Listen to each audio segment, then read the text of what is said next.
কিছু কিছু বিষয় অলরেডি মাথাচাড়া দিয়েছে, অনেকগুলো বিষয় অপেক্ষমান এবং অনেকগুলো বিষয়ের সিদ্ধান্তের জন্য অনেকেরই অপেক্ষা আছে, কিছু কমপ্লিকেশনস আছে। বাংলাদেশ ক্রিকেট বোর্ড কিন্তু এই মুহূর্তে আসলে কিছুটা উত্তপ্ত আছে। অবশ্যই উত্তপ্ত আছে, কোনো সন্দেহ নেই। এবং এই বোর্ড মিটিংটা আমিনুল ইসলাম বুলবুলের নেতৃত্বে শেষ বোর্ড মিটিং কিনা সেই প্রশ্ন কিন্তু আসলে উঠছে।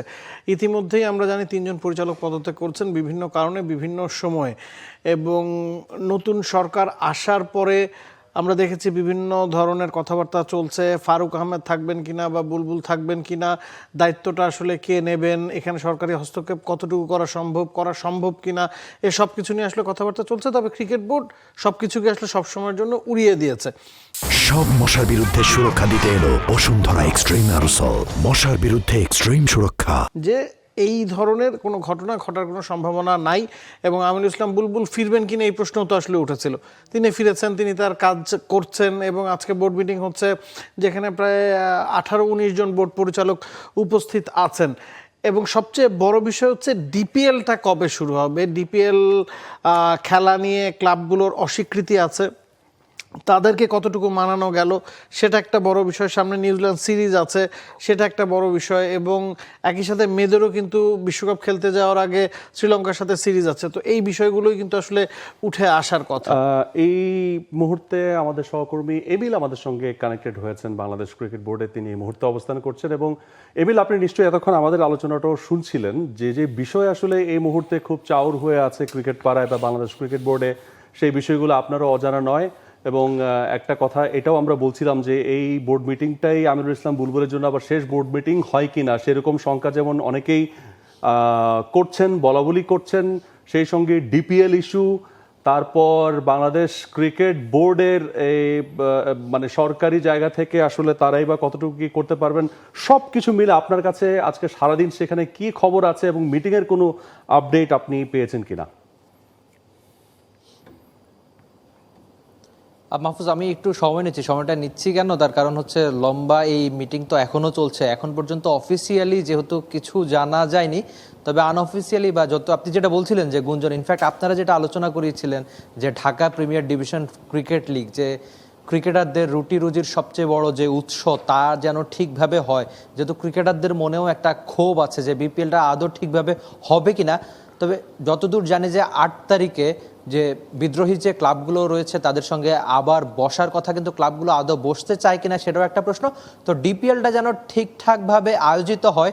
আমরা প্রত্যেকেই জানি যে সামনে নিউজিল্যান্ড সিরিজ, যেটা বাংলাদেশের প্রেক্ষাপটে অনেক বেশি গুরুত্বপূর্ণ, সেই নিউজিল্যান্ড সিরিজটা যাতে ঠিকঠাকভাবে হয় সেগুলো নিয়ে আলোচনা হয়েছে। আবার লিটনের টি-20 ক্যাপ্টেন্সিটা সময় শেষ হয়ে গেছে, লিটনের টি-20 ক্যাপ্টেন্সি তাকে বাড়ানো দেবে কিনা, বা ক্যাপ্টেন্সিটা আরও কতদিন তিনি করবেন। তো টি-20 ক্যাপ্টেন কে হবেন সেসব নিয়ে আলোচনা হবে।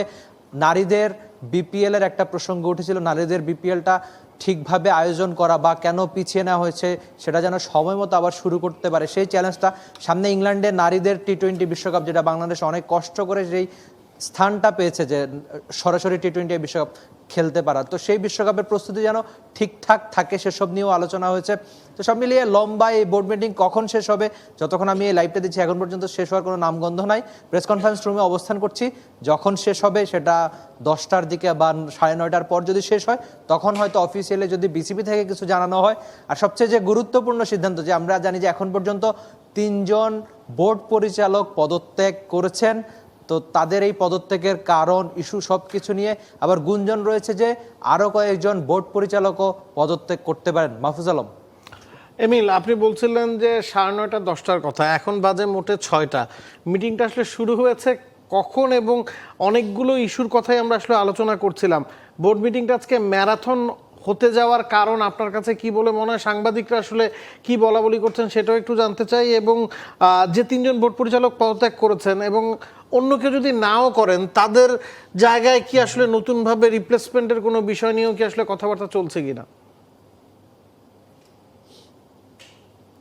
না, রিপ্লেসমেন্ট বা তাদের যেহেতু নতুন করে এখন কাউকে নেওয়া সম্ভব না বা সেই চেষ্টা বিসিবি করছে না, কারণ এমনও একটা গুঞ্জন এখানে শুনছি যে শেষ বোর্ড মিটিং হতে যাচ্ছে কিনা, এটা তো সব মিলিয়ে অপেক্ষা বাড়ছে। আমরা সেসব প্রসঙ্গে না যাই, আপনি যে বলছিলেন যে লম্বা একটা ম্যারাথন মিটিং, তা হওয়ারই কথা, যেহেতু অনেকগুলো ইস্যু আপনারাও আলোচনা করেছেন, আমিও কয়েকটা ইস্যু কথা বলেছি, তো সব মিলিয়ে এই এত নানান ইস্যু নিয়েই সব বোর্ড পরিচালকরা বসেছেন। নতুন করে হয়তো কাউকে নেওয়া সম্ভব না, হয়তো পদ ভাগাভাগি হবে, কারো দায়িত্বে আরো দু একটা পদ বা আরো দু একটা দায়িত্ব বাড়তে যাচ্ছে নাবিল কায়সার, যতটুকু শুনেছি।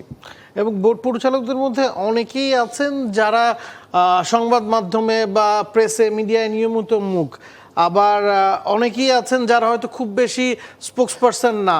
আজকের যে মিটিংটা হচ্ছে সেখানে উল্লেখযোগ্য কাউকে আপনি অনুপস্থিত পেয়েছেন কিনা? না, যতটুকু দেখেছি খুব বেশি কেউ অনুপস্থিত নাই, স্বাভাবিক। দুই একজন ছাড়া বাকিরা ঠিকঠাক।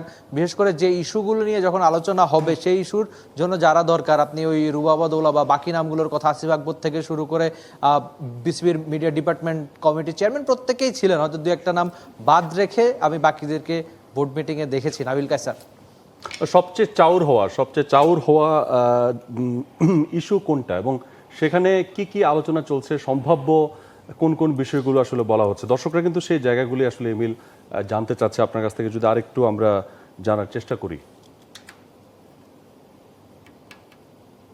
মাহফুজুল্লাহ, আপনি মনে হয় সবচেয়ে শুনতে চাচ্ছেন, বা যেটা আমি বলি যে এটাই সম্ভবত এই বোর্ডের শেষ বোর্ড মিটিং হতে যাচ্ছে কিনা, কিন্তু ওই যে অফিসিয়ালি হওয়া ছাড়া এই ব্যাপারটা বলাটা কঠিন। ফ্যানরাও বা ক্রিকেট ফ্যানরাও এটা নিয়ে সবচেয়ে বেশি আগ্রহী যে বোর্ড কি ভেঙে যাচ্ছে কিনা, বা বোর্ড ভাঙলে কি হবে। খুব সম্ভবত নতুন অ্যাডক কমিটি আসবে, যারা নতুন আবার নির্বাচন দিবে, তো সব মিলিয়ে এগুলো অফিসিয়াল হওয়া ছাড়া বলাটা একটু কঠিন। কিন্তু এটাই আপনি মনে হয় শুনতে চাচ্ছেন, বা ফ্যানদের সবচেয়ে বড় আগ্রহ যে এটাই শেষ বোর্ড মিটিং কিনা এই বোর্ডের আন্ডারে। রিফাত আমিন, আপনাকে অসংখ্য ধন্যবাদ আমাদের সাথে যুক্ত হওয়ার জন্য এবং মিরপুর থেকে সর্বশেষ আপডেটগুলো দেওয়ার জন্য। এবং যেহেতু আসলে এমিল বলছেন যে অফিসিয়ালি ঘোষণা না আসা পর্যন্ত আসলে কিছু সম্ভব না বলা, আমরা মাত্র বোর্ড মিটিংয়ের ছবিগুলো দেখছিলাম, সেই ছবিগুলো যদি আমরা দেখি উল্লেখযোগ্য নামদের সবাই আসলে উপস্থিত। আমরা আমিনুল ইসলাম বুলবুলকে দেখেছি, ভাইস প্রেসিডেন্ট শাখা হচ্ছে এখানে আছেন, নাজমুল আবেদিন ফাহিম, আসিফ আকবর, রুবাবাদৌলা, মতিন, মোর্শেদ কামাল বাবু থেকে শুরু করে সবাই তো আসলে আছেন।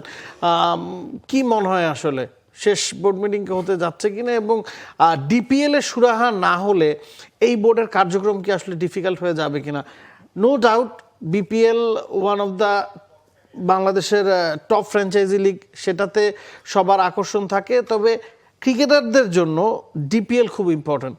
তাদের পুরো বছরের আয় রোজগারের বিবেচনা করলে ডিপিএল যদি না হয় সেক্ষেত্রে ক্রিকেটারদের জন্য সেটা অনেকখানি আসলে পেটে লাথি মারার মতো বিষয়। আজকেও কয়েকজন ক্রিকেটারের সাথে আসলে কথা হচ্ছিল এবং তারাও ঠিক একই কথাটা বলছিলেন যে তারা সহ তাদের পরিচিত, তাদের আশপাশে এমন অনেক ক্রিকেটার আছেন যারা আসলে মুখিয়ে আছেন কবে ঠিক আসলে ডিপিএলটা শুরু হচ্ছে।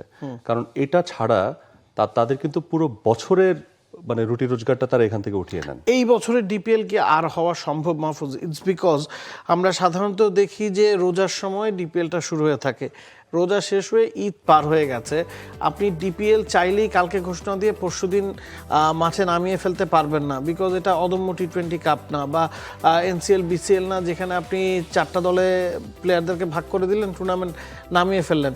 এখানে বিভিন্ন ক্লাবগুলোকে দল গঠন করতে হবে, দল গঠন করার জন্য ক্রিকেটারদেরকে দলে ভেরাতে হবে, তাদের পারিশ্রমিক দিতে হবে, অনেক বিষয় আছে। চাইলেই তো আপনি 1 মাসের মধ্যে ডিপিএল নামিয়ে ফেলতে পারবেন না। খুবই কমপ্লিকেটেড, কিন্তু একটা সমাধানে যেতেই হবে, সেটা যে কোনো ফরম্যাটেই হোক। সেটা নিশ্চয়ই ভাববে পসিবল সবগুলো ওয়েজ আসলে ক্রিকেটারদের জন্য চেষ্টা করাটাই সম্ভবত এই মুহূর্তে আপনিও আশা করছেন এবং সেই জায়গা থেকে আশা করা হবে, কারণ ক্রিকেটাররা স্টিল চাচ্ছে যে আসলে খেলাটা হোক। For more updates, subscribe to our YouTube channel and click on the bell icon. Follow us on Facebook and Instagram. Download T-Sports app to enjoy exciting games and highlights. Visit tsports.com.